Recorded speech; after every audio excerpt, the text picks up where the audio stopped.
आज परम पिता परमात्मा बंदी छोड़ कबीर साहब तथा उन्हीं के अवतार सतपुरुष कबीर साहब, सतपुरुष के अवतार बंदी छोड़ कबीर साहब व गरीबदास महाराज की एक विशेष कृपा हमारे ऊपर हुई है कि हम आज सत्संग रूपी गंगा में अपने अंतःकरण को साफ करने के लिए, आत्मा कल्याण के लिए कुछ समय इस संसारी कार्य से निकाल करके आज सतगुरु की शरण में, सतगुरु के चरणों में आए हैं। इस बात का प्रमाण सब जगह मिलता है कि बड़े भाग से मनुष्य जन्म प्राप्त होता है और उससे भी वह दिन हमारा बहुत ही भाग्य का होगा।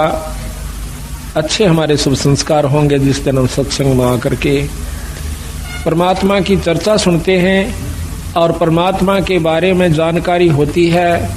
आत्म कल्याण का हमें मार्ग प्रशस्त होता है कि मनुष्य जन्म परमात्मा ने हमें किस लिए दिया था। अच्छे हम ज्ञान जो है सत्संगत से प्राप्त करते हैं, बुरी जानकारी हमें कुसंगत से होती है। परमात्मा के बारे में जानकारी केवल एकमात्र सत्संग से होया करे और सत्संग जिस दिन हमें प्राप्त होता है वो हमारा बहुत ही पुण्य का दिन होता है। ना जाने पिछले जन्मों की कौन कौन सी अच्छी कमाई, युगों युगों के हमारे पुण्य कर्म हमारे साथ होते हैं, तब हम सत्संग की तरफ सोचते हैं और सोचने के बाद वो दिन प्राप्त होना, वो समय प्राप्त होना, वो घड़ी जिस दिन हम सत्संग में आते हैं या बड़े भाग तक प्राप्त होती है। बंदी छोड़ भगवान गरीबदास जी वह सतगुरु कबीर साहब तथा वो पूर्ण ब्रह्म परमात्मा आज हमें देख रहा है कि ये बच्चे उस परम पिता परमात्मा के आज उनके दरबार में आए हैं। उनको इतना भी ज्ञान है कि कौन भक्त आए हैं और कौन नहीं आए हैं, किन कारणों से नहीं आ पाए।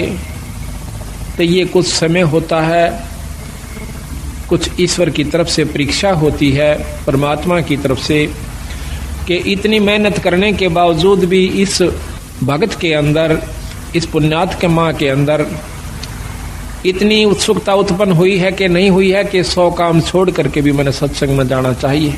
इतना सत्संग सुनने के बाद इस जीव आत्मा को इतना ज्ञान अवश्य हो जाना चाहिए कि जिस प्रकार हम अपने पेट भरने के लिए, अपनी रोजी रोटी के लिए, चाहे मजबूरी समझो चाहे जरूरी समझो, हम उसको दुख या सुख पा करके अवश्य करते हैं। जिस प्रकार आज कितनी ठंड है और कल भी बहुत सर्दी थी और इस समय में ऐसे भी भक्तजन होंगे जमींदार जिन्होंने बेचारों ने रात्रि में पानी दिया होगा अपनी फसल में, नहर से या ट्यूबवेल से, जबकि हम सर्दी के अंदर अपने घर में बैठकर भी रजाई का प्रबंध किया हुआ था और कोशिश ये थी कि कोई हीटर भी लग जावे कमरे में तो गर्मी महसूस हुआ, नहीं तो सर्दी बहुत ज्यादा है। और वो बेचारे घुटनों तक पानी में, ऊपर से शीत लहर और वो उस पानी के अंदर, उस सर्दी के अंदर ऊपर से थोड़ी थोड़ी बूंद भी आ रही थी, बारिश भी हो रही थी। ऐसे समय में वो भक्त, वो ज्ञानी जीव सत्य अपने खेत में खड़ा हुआ था। वो ज्ञानी क्यों है कि उसने इस बात का पूर्ण ज्ञान है कि अगर आज मैं पानी देने नहीं जाता हूं तो मेरे बच्चे भी भूखे मरेंगे और हम भी भूखे मर जाएंगे और हमारा बहुत नुकसान हो जाएगा। ठीक इसी प्रकार सत्संग सुन लेने के बाद हमारे अंतःकरण में यह बात अवश्य घर कर जानी चाहिए, इतना पक्का विश्वास हो जाना चाहिए कि यदि हम सत्संग में आज नहीं जाते हैं, ये कोई रोज रोज नहीं होया करते, साल भर में मुश्किल से हमें कोई ऐसा समागम जिसमें परमात्मा की वाणी को विस्तृत जानकारी दी जाती है, खोल कर सुनाया जाता है। उस जमींदार की तरह इतना दृढ़ निश्चय जिसको अजर विश्वास कहते हैं, एक तो होता है निश्चय, एक होता है विश्वास और तीसरा गरीबदास जी महाराज कहते हैं जरना होता है। जिसको जरना हो गया वो बेचारे आज सैकड़ों किलोमीटर से चलकर इसी सर्दी में अपने बच्चों समेत आज सच्चे दरबार में उस परमात्मा की रजा का लाभ उठा रहे हैं। और जिनको इस बात का ज्ञान नहीं हुआ अभी तक, उनको जरना नहीं हुआ, विश्वास तो है कि भगवान के नाम के बिना गुजारा नहीं है, इतना विश्वास है। वो बेचारे ये सोच लेते हैं चलो घर में कर लेंगे अपना, कोई बात नहीं, आज सर्दी है कल धूप निकल आओगी तब चल पड़ेंगे, वो भी चोखा। लेकिन जरना जिसका हो गया भाई बात बनेगी उसकी। कहते हैं कि जयदेव मुख से ना कही हुई 3 लोक में गाज, और जरना ऊपर होते हैं ये सकल संपूर्ण काज। जब जरना हो जाएगा, जब विश्वास हो जाएगा, तब हमारे कार्य पूर्ण रूप से सिद्ध होंगे। तो आज जो सत्संग में आए हैं इस ठंड के अंदर, ये 13 दिसंबर और ये ठंड, और उसके बावजूद भी आप सत्संग में आए हो, तो यही कहा जाएगा कि आपको जरना हुआ है ईश्वर के बारे में, परमात्मा की बात का जरना हुआ है कि इसके बिना गुजारा कतई नहीं है, और ये है भी सत्य और रहेगा भी सत्य। जिन्होंने, महाराज गरीबदास जी कहते हैं कि समझा है तो सिर धर पा, भाई बहौर नहीं है ऐसा दाव। समझा है, ये बात आपके ज्ञान में आई है, आपके चित्त में ये बात समाई है कि नाम बिना गुजारा नहीं है, सत्संग बिना जीव का कल्याण नहीं है, तो फिर काहे की इंतजार करते हो। सिर धर पांव, सिर पर पैर रखना, बहुत तेज दौड़ना, सिर पर पांव रखना, बहुत तेज दौड़ना। तो सतगुरु महाराज कहते हैं समझा है तो सिर धर पांव और बहौर नहीं है ऐसा दाव। ना तो ये मनुष्य शरीर बार बार मिलेगा, और मनुष्य शरीर कहीं मिल भी गया किसी युग में, हजारों वर्ष लाखों वर्ष लग 84 भोगने के बावजूद, और वो हो गया ऐसे स्थान पर जहां पर परमात्मा की चर्चा का होना भी मुश्किल है, तो उस मनुष्य जन्म से भी आपको कोई लाभ नहीं होगा।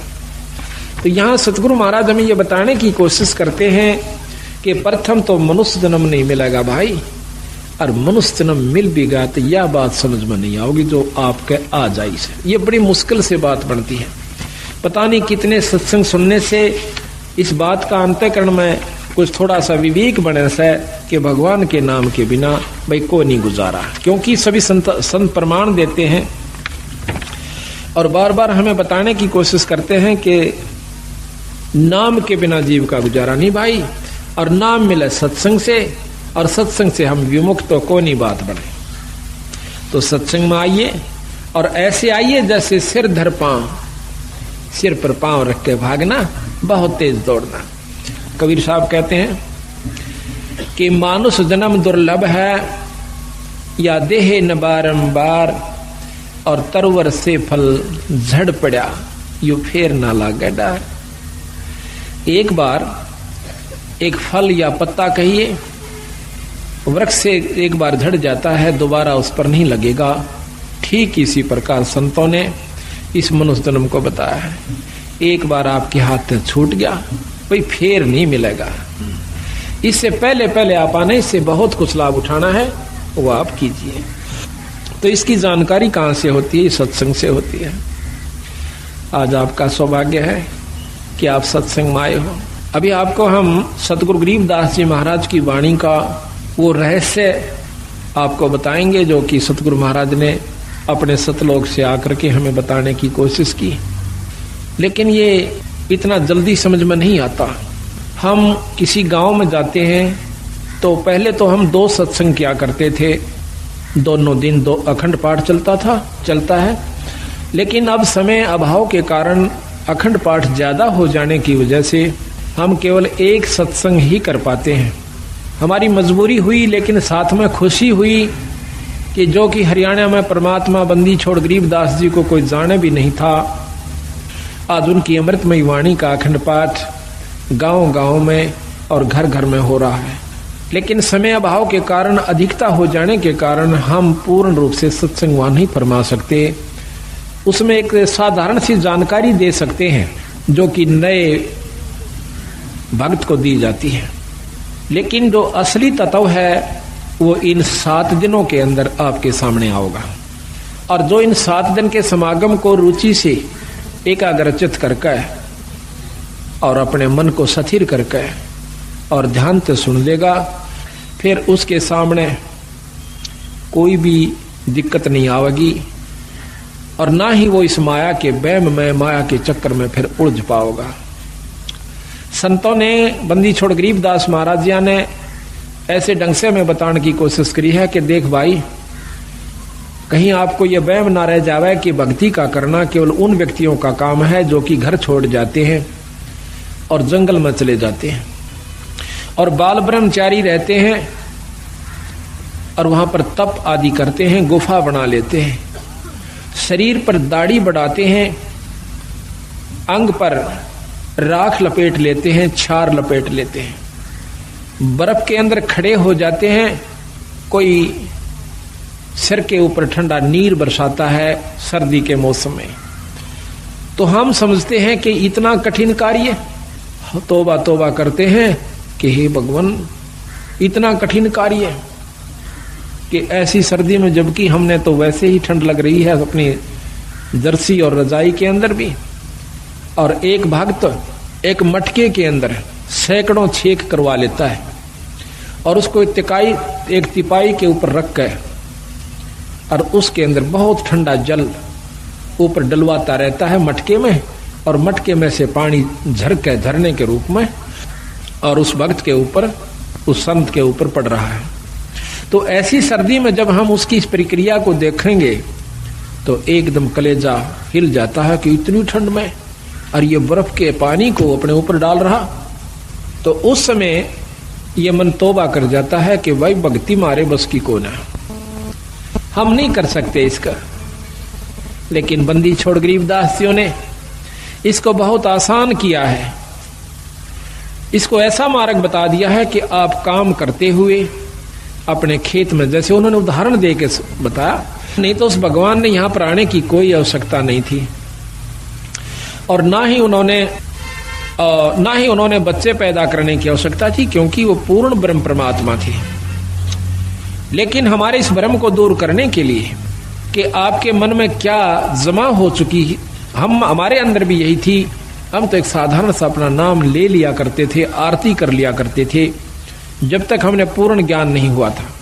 इस उद्देश्य से कि हमारे थोड़े बहुत काम सर जाएंगे, भगवान की आरती कर लें, बाकी प्राप्ति की हमें कोई उम्मीद नहीं थी, परमात्मा प्राप्ति की। जब से बंदी छोड़ गरीबदासियों का, कबीर साहिब का ज्ञान देखा, इसको समझा, और वे साथ में ये भी पता चला कि ये गृहस्थी थे, बाल बच्चेदार थे, इन्होंने अपने बच्चों के सारी ये क्रियाक्रम किया, विवाह भी किया और साथ में उनका पालन पोषण भी किया और फिर भक्ति करके परमात्मा प्राप्ति भी की।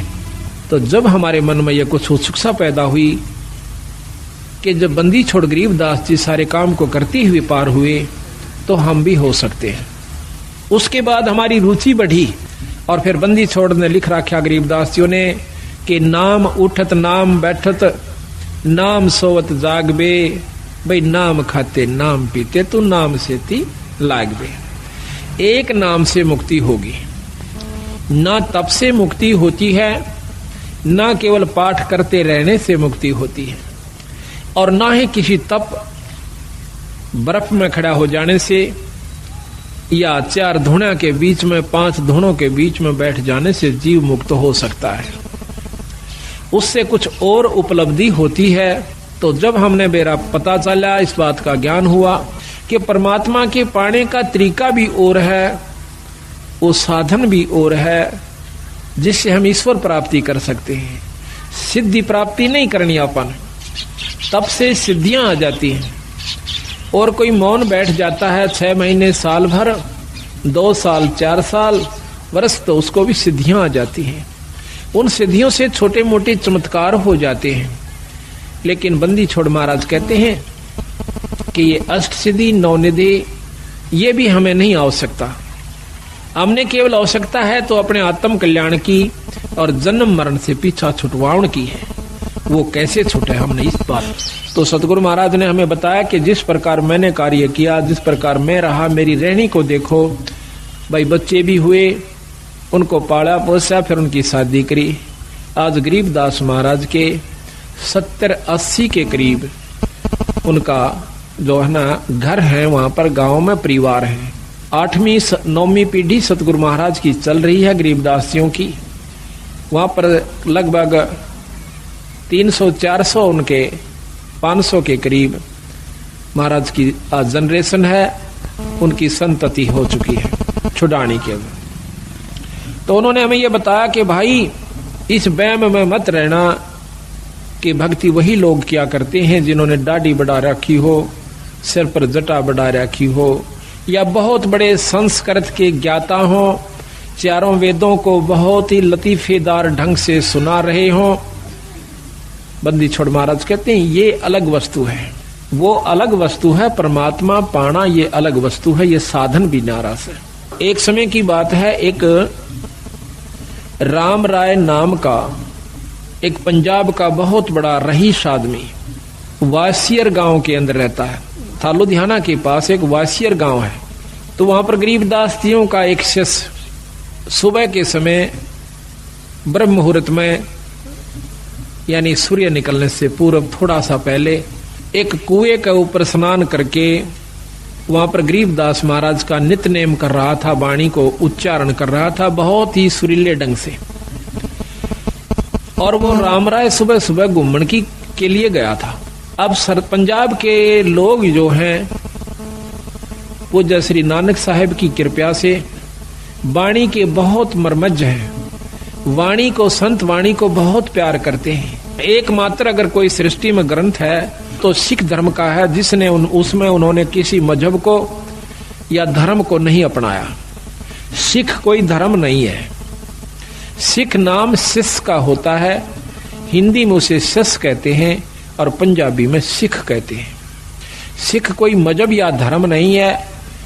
आज जो सिख परंपरा के अंदर उन्होंने जो ग्रंथ साहिब बना हुआ है उसके अंदर 39 संतों का समूह वाणी है, संग्रह वाणी है। 39 संतों की न्यारी न्यारी उनकी वाणियां हैं। तो उसमें वो भी संत हैं जो राम, भगवान, कृष्ण आदि के उपासक थे। नामदेव जी, श्री तुक्का जी और श्री ज्ञानेश्वर जी, ऐसे बहुत से संत हैं। मीराबाई जी, धन्ना जी, उन सब संतों का की वाणी, उनका एक समूह जो है संग्रह ग्रंथ है।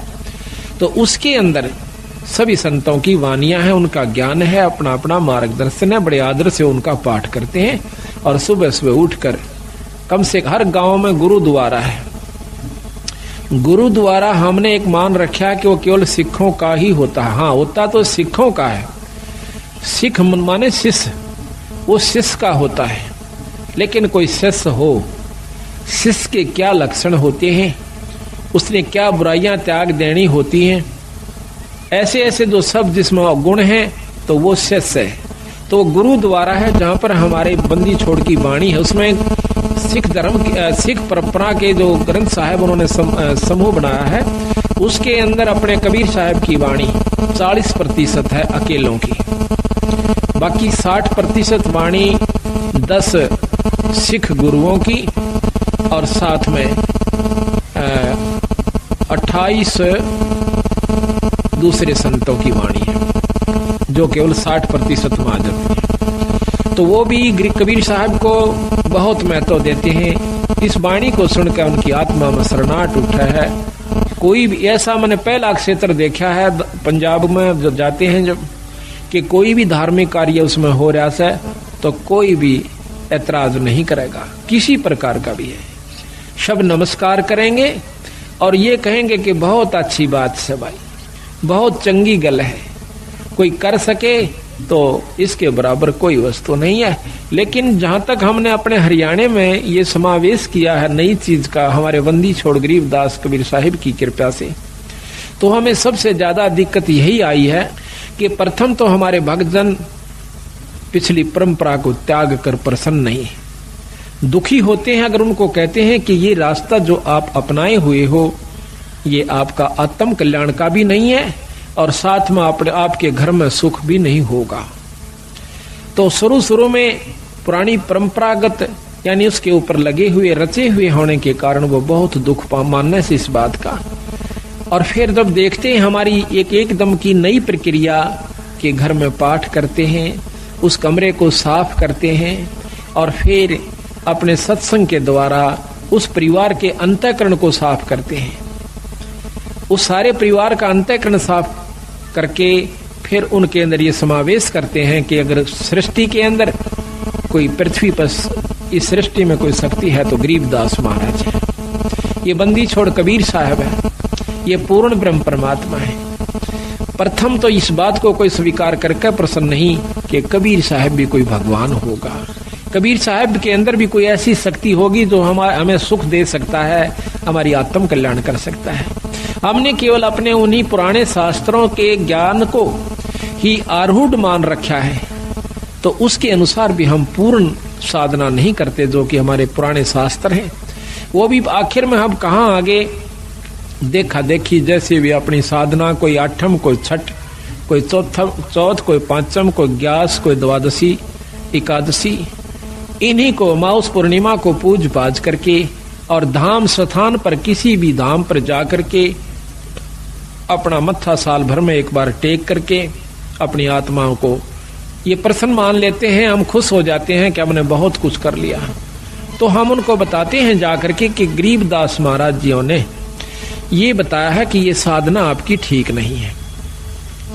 तो इन बातों को सुनकर जो समझदार होते हैं वो तो नजदीक लग जाते हैं, जो अनजान होते हैं वो बल्कि नाराज हो जाते हैं कि ये तो हमारी पुरानी परंपरा को खत्म करना चाहते हैं।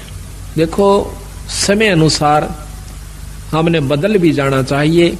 जैसे पहले हम हाथ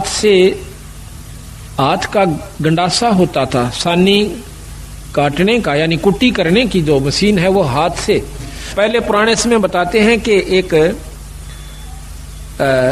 उसको गंडासा ही कहते हैं यहाँ हरियाणा की आदि भाषा में, हरियाणा रोहतक जिले में तो फरसा भी समझो, ऐसे हाथ से पकड़ लिया करते थे। एक तरफ से उसको गहरा कहो, उसको भूस कहो, और दूसरे हाथ से उसके हाथ के बिल्कुल साथ से ऐसे हाथ से काटा करते थे।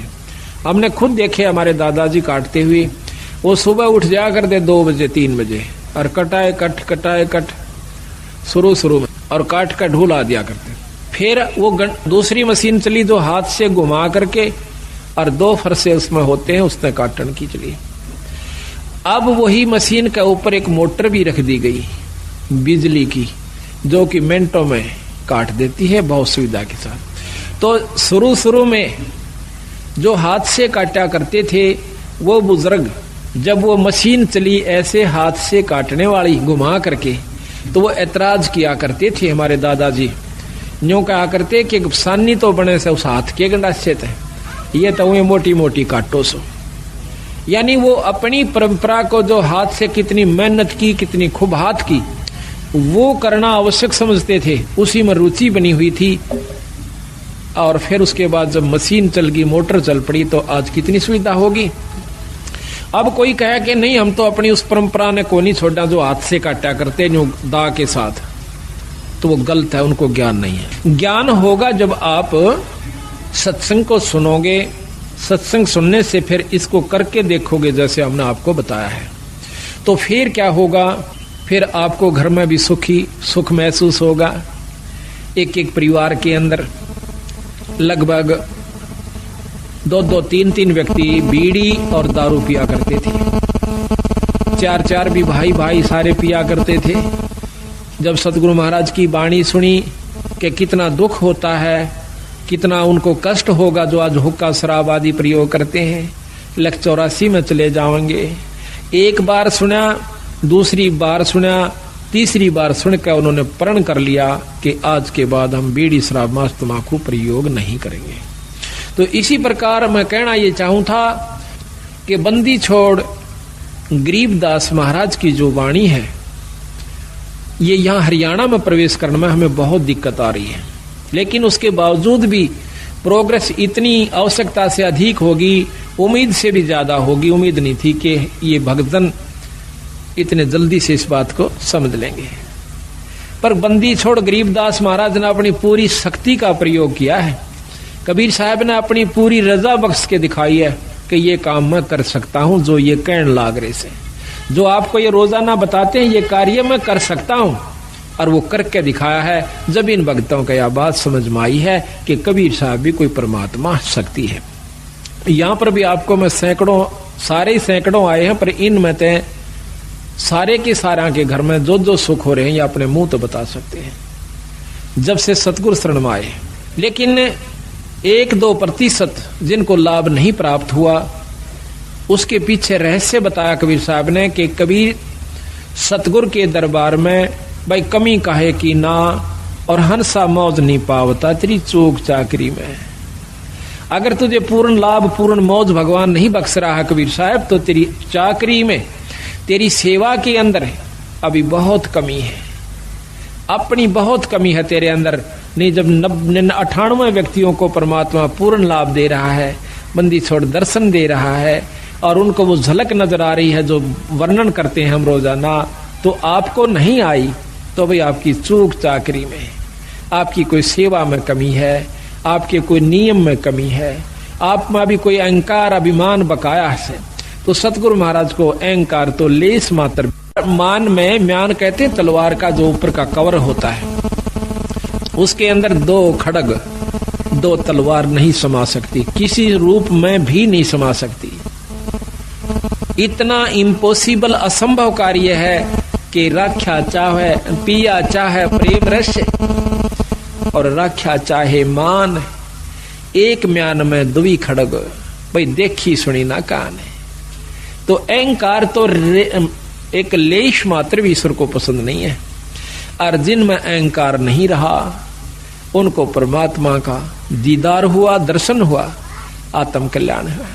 और इसमें के लगे है अहंकार को तोड़ने में, कुछ नहीं लगता, बस थोड़ी सी कसर से, थोड़ा सा सावधानी की आवश्यकता है, थोड़े सी विवेक की आवश्यकता है इसके अंदर। आज हम मनुष्य शरीर में है, ये माटी का पुतला और खाक में मिल जाएगा 10-20 साल के अंदर अंदर। और फिर हमारे ऊपर महाराज ने लिखा है कि कबीर काहे गर्भियो और ऊंचा देख आवाश, और काल पड़े भू लेटना तेरा ऊपर जामे घास। कल तो जमीन पर जाकर पड़ना होगा, और वहां फूक फाक के थोड़ी सी राख हो जाएगी, और उसके ऊपर फिर तेरा घास जामेंगे। तो इस प्रकार इस अहंकार ने, जैसे आज हम पशु बन जाते, शरीर छूटेगा ये भी पक्का है, और छूटने के बाद फिर पशु जुन्नी में जाना होगा, जिसमें नाम नहीं लिया जिन्होंने, और विकार किए बीड़ी शराब मांस तंबाकू प्रयोग करते रहे, उनको 184 प्राप्त होगी। फिर जिन भक्तों ने नाम भी ले लिया और अपना धर्म पुण्य भी कर रहे हैं, और फिर भी अभिमान रह गया, तो फिर भी आप 184 में जाओगे। वो दूसरी बात है कि आपकी की हुई कमाई परमात्मा अवश्य देगा आपको। फिर ना जाने 1000 वर्ष में सूत बैठे, मेरा ना 10,000 वर्ष में सूत बैठे ऐसे सत्संग का, कि जिसमें आज आपको पूर्ण ब्रह्म परमात्मा के बारे में जानकारी दी जाएगी। तो 184 के अंदर हम कुत्ते बनते हैं। प्रथम जीवन कुत्ते का ले लो, स्वान का, जो कि बहुत आसपास हमारे होता है, और फिर उसके कष्ट पे जरा सा दृष्टि घुमा कर देख लो, बस ज्यादा नहीं। कल हमने देखा रात्रि में इतनी ठंड थी, और एक कुत्ता इस गली के अंदर है, बाहर पड़ा बेचारा, और ऊपर से उसके खांसी होगी। 1 मिनट भी उस कुत्ते को खांसी से चैन नहीं थी। अब देखियो, पहले तो जन्म कुत्ता, ऊपर से ये खतरनाक रोग उसको लग गया। फिर कोई टांग तोड़ दे, आम कुत्ते के पैर में लंग पावेगी। क्यों पावेगी? कि उसका कोई ना कोई डला, कोई लठ या कोई पहिया उतर जाएगा, क्योंकि बिचारे बैठे वो पिछला अहंकारी जीव था। उसने कोई नो कहते न थोड़ा इधर वाले कौन होता, अभिमान रखा करता था, और आज अभिमान उसमें जोका तू है। अपने अहंकार वो बिचारे बैठेगा और बिल्कुल ऊपर गाड़ी चढ़ हो लेगी जब थोड़ा सा सरकेगा एक तरफ में। वो पिछला जो उसके अंदर बदमाशी थी वह अब भी मौजूद है।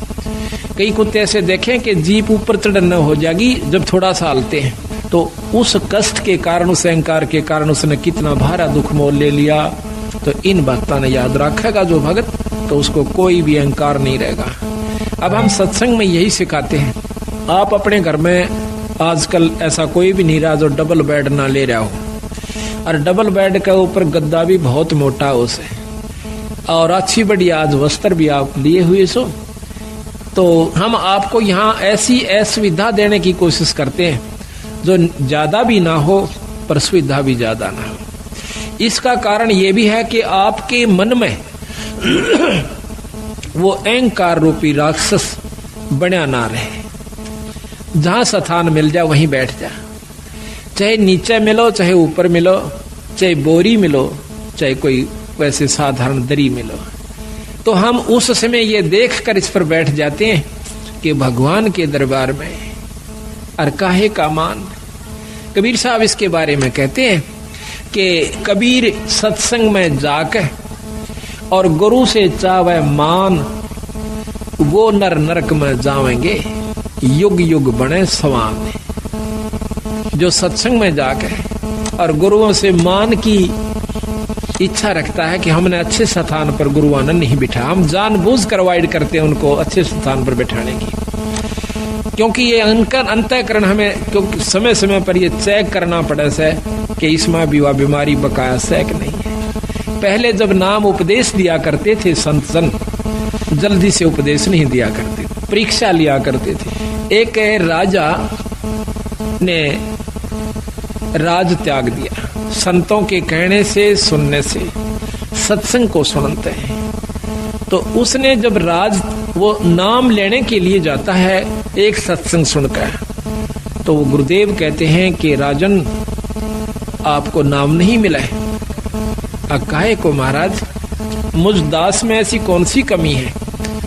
कहने लगी राज के अंदर आप भक्ति नहीं कर सकते, आप में मान सतावेगा, अहंकार जमा हो जाएगा और बड़े बनाए खेल को आप सर्वनाश। उसने एक बार आग्रह किया, 2 बार किया, घर चला जाता है, राज त्याग दिया। राज त्याग करके महाराज के पास आता है कि महाराज मैंने राज त्याग दिया, ये सतगुरु उपदेश दे दो महाराज, क्योंकि आत्म कल्याण का जिसको चसक पड़ जाएगी, जिसको ये दुख दिखने लगेगा, दिखाई देगा, तो वो इस काम को कर सकता है। महाराज कहते हैं गरीब तन मन धन सब अर्पिए, गरीबदास जी महाराज कहते हैं कि गरीब तन मन धन सब अर्पिए, भक्ति मुक्ति के काज और जिनके उर्म बंदगी युके इंद्र का राज। इस उद्देश्य को वही भक्त ले सकता है जिसके भीतर ले में यह बात बैठ जाएगी, अंतःकरण में जमा होगी कि ये खेल तो हमने लाखों बार खेल लिए, करोड़ों बार खेल लिए।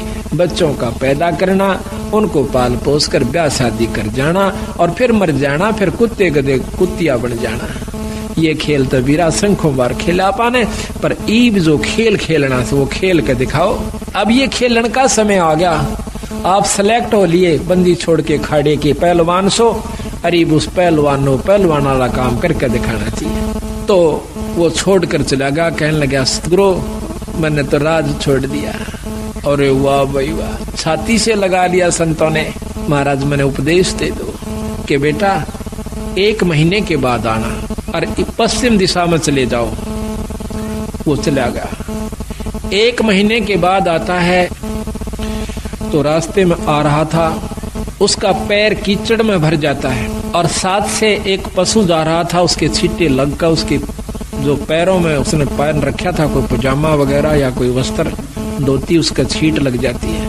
उसको उसने 3-4 गालियां सुना दी। वो जो आ रहा था और साथ में एक शिष्य और सतगुरुओं का आ रहा था, तो उसने देखा कि जब वो सत्संग में प्रवेश किया महाराज के आश्रम में, तो उसने वो अपने एक नलके पर या कुएं पर वो कपड़े साफ किए, थोड़े थोड़े पानी लगा करके थोड़ा थोड़ा उनको साफ किया पहने। तो गुरुदेव ने पूछा, जो और भक्त आया था वो आके कहने लगा महाराज जी ये कौन है? वो कपड़े साफ कर रहा, कहने लगा ये भाई बहुत बड़ा राजा था, इसने राज त्याग दिया परमात्मा पाने के लिए। कहने लगा जी त्याग गया कुछ नहीं बताई। क्यों भाई? कि इसके ऐसे ऐसे छींटे लगे, गालियां मंड रहा था उसको। अच्छा अरे वाह भाई, चौखत ने बता दिया मेरे को। वो आके लंबी डंडौत करी, ओहो आओ भगत जी, राजा जी आगे। राजा कहा जब खुश हुआ, आओ राजन बैठो। बड़ा प्रसन्न हुआ, बैठ के सतगुरु उपदेश दे दो। अग बेटा अभी तो 1 साल के बाद आना। भोजन पाया, उठ के चला गया। 1 वर्ष के बाद फिर आता है, वापस आकर के अब सतगुरु ने पूछा कि देखना कि आज वो आएगा, दिन रख दिया कि उस दिन आना और इस समय आना। ऊपर से एक भंगण को, जो उनकी शिष्या थी, उसको कहा कि जब ये व्यक्ति आवे इसके ऊपर कूड़ा डाल देना छत से। तो वो ठीक समय पे घंटा आध घंटा इधर उधर वो ताक में रही, और ऊपर से उसने जब वो आ रहा था तो उसके ऊपर कूड़ा डाल दिया। कूड़ा डालते ही वो, हाँ, जब उसने पूछा था सतगुरु मुझे नाम क्यों नहीं मिलेगा, कहने लगा भाई आपने ये कीचड़ लगा जब उसको गालियां दे दी जिसकी भैंस पशु था साथ में। ऐसा नहीं कहना चाहिए, संत के अंदर ये गाली देने का स्वभाव नहीं होना चाहिए, इसने जीवित मरना होगा। तो उसने ये ख्यास रखी कि भाई आज के बाद मैं गाली नहीं दूंगा किसी को। तो देखा ऊपर से जब कूड़ा उसके ऊपर पड़ जाता है तो एक बार क्रोध से देखकर कहने लगा अगर मैं राजा होता, इतना कह गया बस चुप हो गया, गाली नहीं दी। अगर मैं राजा होता तो मतलब भाव ये था कि अब तेरा मैं बक्कल उतरवा देता। कह दिया चाहे ना कह दिया, भीतर ले मत आई वह बात। तो उसको, उस जमादारनी को, भंगन को कहा था कि बेटी जो इसका आओ भाव हो मुझे बताना। वो उससे पहले आ गई, कहने लगी महाराज ने बोला कि मैं अगर राजा होता, आ गया बैठ गया। महाराज ने आदर सत्कार किया, क्या हो राजा, कि महाराज मैं काबिल हो गया कि पुत्र अभी तू राजा है। अक नहीं महाराज मैं तो राज छोड़ चुका हूँ। अक नहीं बेटा अभी तू राजा है। राज छोड़ दिया पर राजपना नहीं छोड़ा। सतगुरु कोई गलती हुई कि आपके ऊपर कूड़ा पड़ा जब आपने क्या शब्द उच्चारण करना चाहा किया कि अगर मैं राजा होता। अभी तो है बेटा तू राजा है, इसको छोड़ दे। जीवित मर ले रे लोभी मन नाम सुमर ले रे। जीवित मरना इसी का है। जीवित मरण का बहुत लंबा उदाहरण सतगुरु महाराज ने दे रखा है। अभी आपको सुनावेंगे कि जीवित कैसे मरा जाता है। ईख का उदाहरण दिया गिरी कबीर साहब ने कि नो जीवित मरा करें, और फिर उसका कीमत बनती है। जमीन का उदाहरण दिया कि धरती कभी मुंह से नहीं कहती, चाहे कोई बिस्टा डारो, चाहे उसमें कोई आम लगाओ, चाहे अंगूर लगाओ, बगीचा बनाओ, चाहे वहां पर चूल्हा चौका कर लीजिए, वो कभी ऐतराज नहीं करती। इसी प्रकार संत स्वभाव होता है, चाहे कोई गाली दे, कोई मीठा बोले, अपने अंतःकरण के अंदर द्वेष पैदा नहीं कर। ये सतगुरु मैं कब आऊं कि साल भर के बाद आना बेटा। 1 वर्ष के बाद निश्चित समय पे वो फिर आवस।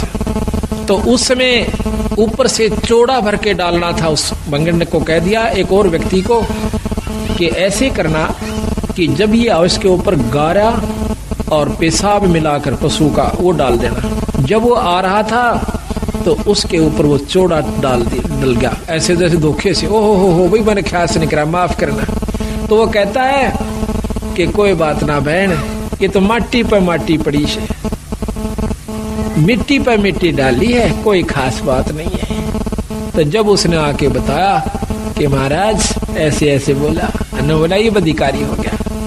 आते सतगुरु ने छाती से लगा लिया, बेटा अब तू उपदेश अधिकारी। इस शरीर को आपने मिट्टी समझ लिया तो ये अब आप तो अधिकारी हो चुका है भगवान के नाम लेने का।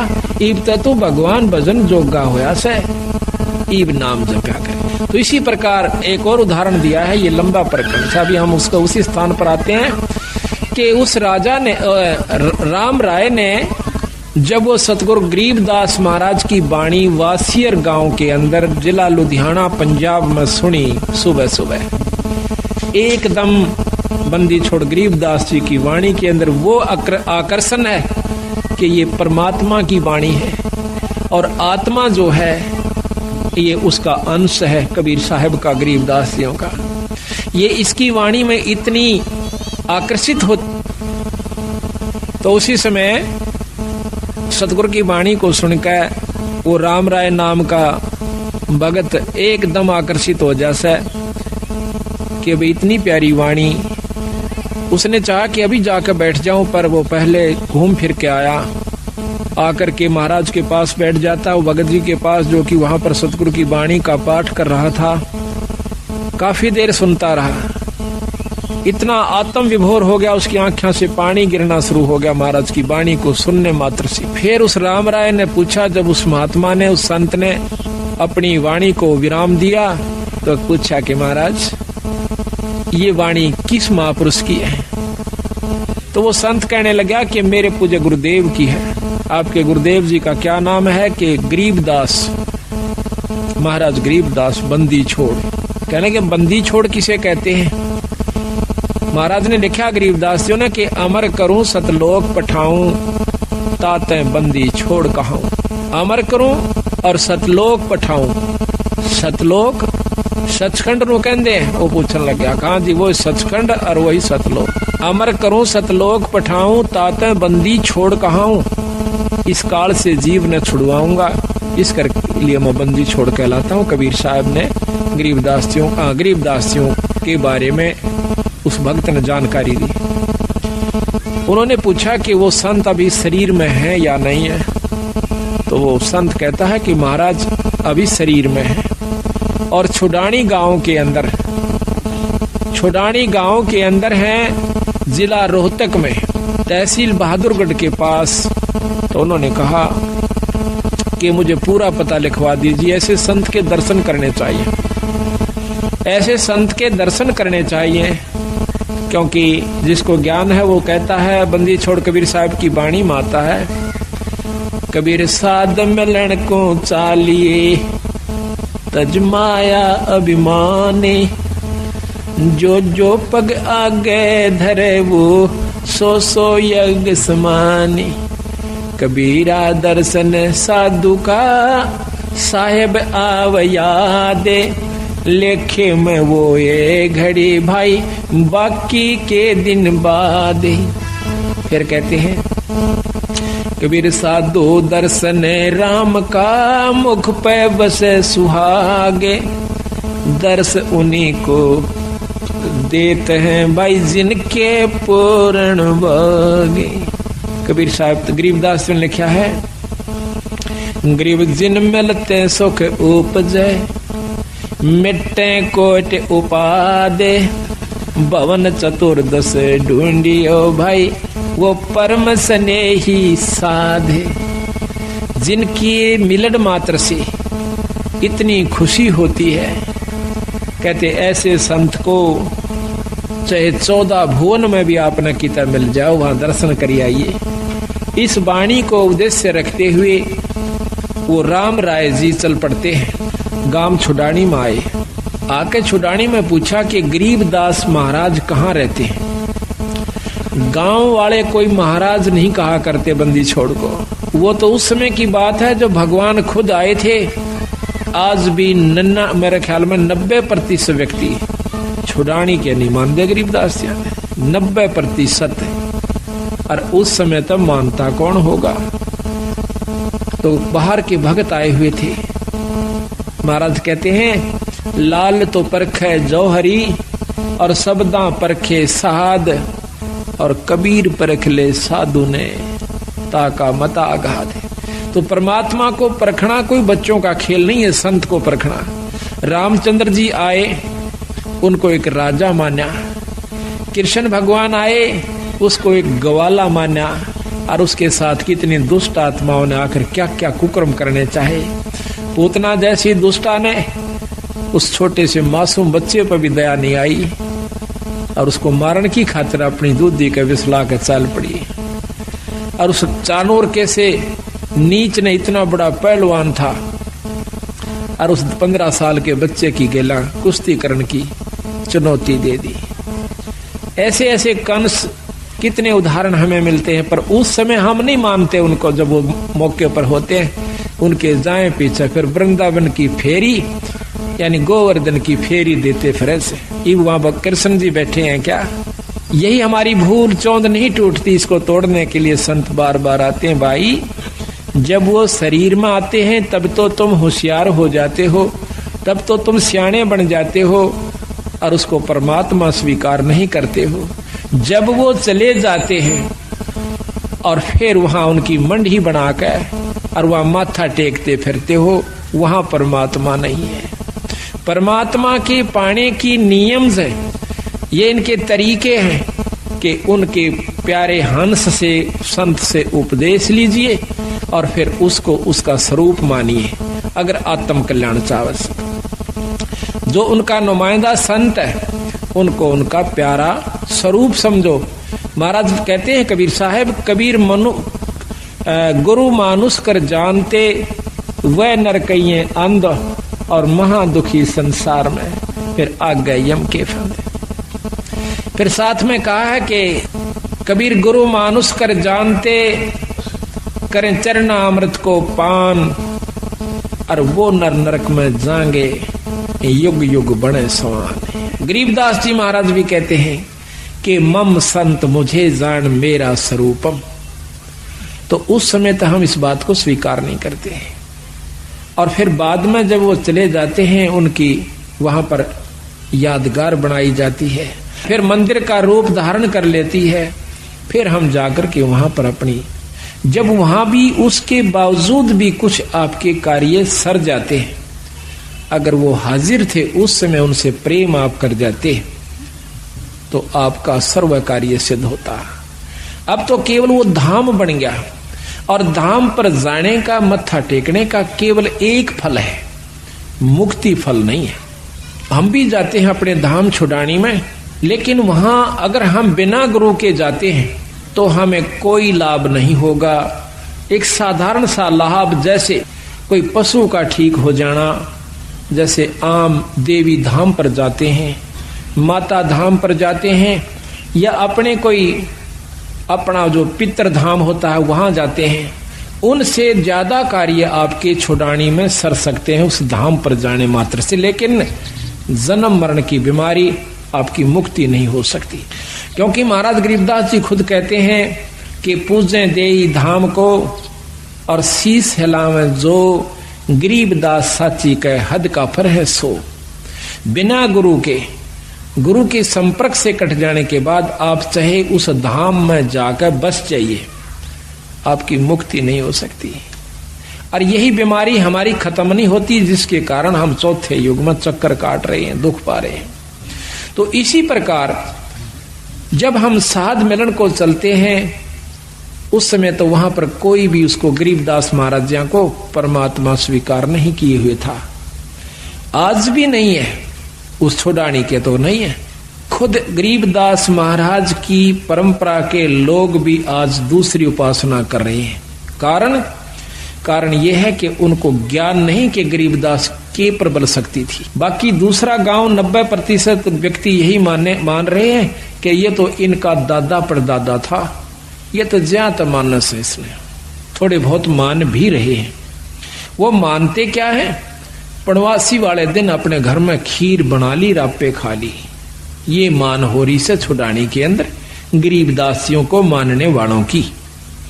और आज भी वो मूर्ख लोग जिन्होंने ज्ञान नहीं है, वो भी केवल न्यू कैसे कि बस धाम में माथा टेक ले, तेरा गुजारा ठीक हो जाएगा, पार हो जाएगा। और यही कारण था कि 250 वर्ष हो गए बंदी छोड़ने, 350 वर्ष हो गए, उन्होंने उन व्यक्तियों को सहयोग नहीं दिया जो कि गलत मार्गदर्शन कर रहे थे। यही कारण था कि केवल 10-5 व्यक्ति गांव में सिर्फ इतनी को छोटी मोटी मान के कुछ घर थे जो गरीबदास को, वैसे स्वाभाविक जैसे आम लोग कहते हैं हम तो ग्यास को मानते हैं, कोई कहते हैं द्वास को, तो वो कहते हैं हम पूर्णमासी को और छुड़ानी में जाते हैं। बस उनको ये नहीं मालूम कि वहां क्या परम शक्ति दबिया हुआ खजाना उस पूर्ण ब्रह्म परमात्मा का है। तो जब सतगुरु ने रजा करी, महाराज कहते हैं सतगुर नाल वड़ियाइया दिन जाहे दिन दे। सतगुर नाल वड़ियाइया, उस बंदी छोड़ के हाथ में बढ़ाई है, वो किसने देवस है और किससे अपना काम करवावस है। आज उनकी कृपा से आज हरियाणा में कितनी मौज कर दी बंदी छोड़ ने। और अब तो ये एक विस्फोट हो चुका है बंदी छोड़ की असली वस्तु का। अब तो ये फैलता जा रहा है, इतना फैल रहा है कि ये तो यथार्थ वस्तु है। छोटे छोटे बच्चे भी इस बात को समझ चुके हैं कि ये वस्तु, ये पूर्ण परमात्मा है और इनसे पूर्ण लाभ, पूर्ण मुक्ति हो सकती है। लेकिन वहां के भक्तजन आज भी इस बात को स्वीकार नहीं करे हुए। कारण यही है कि ज्ञान नहीं हुआ, और ज्ञान देने वाला कोई जाता था तो उसकी रहनी में फर्क था, उसकी करनी में फर्क था। आप उसमें आचरण नहीं था, औरों को ग्रंथ साहब सुनाता था, तो उसकी बात का असर 1, 2, 4 बार, साल 2 साल हो सकता है। लेकिन असर उसका होता है जो खुद करे और दूसरा ने फिर करके दिखावा है। अब देखो भाई, मन ने तो इसमतिया ढूंढ के वस्तु पाई है, आप भी इसको ये लाभ उठा सकते हो। तो उसने पूछा वायस राम राय ने कि भाई गरीबदास महाराज से मिलना है। प्रथम तो वहां के व्यक्तियों ने मजाक करा, न्यू बोला रहा उस बौड़िए ने कैसे ना, वो बौड़िया है उस छोरी का छोरा, क्यों महाराज गरीबदास जी। उनके पिताजी करौथे के रहने वाले थे, वहां गरीबदासियों की छुड़ानी में मामा जी थे, यानी उनकी माँ थी छुड़ानी की, लड़की थी वहां की। तो इस करके उसको रानी का लड़का कहा करते थे, भाणजा कहा करते थे। ने बोले रो बावड़ी न कैसे हो महाराज। अब उसने सोचा कि वैसे बंटता होगा, दूसरे दो साथ में था, उसने बता दिया कि सामने चला जा भाई, और वहां गरीबू बैठा से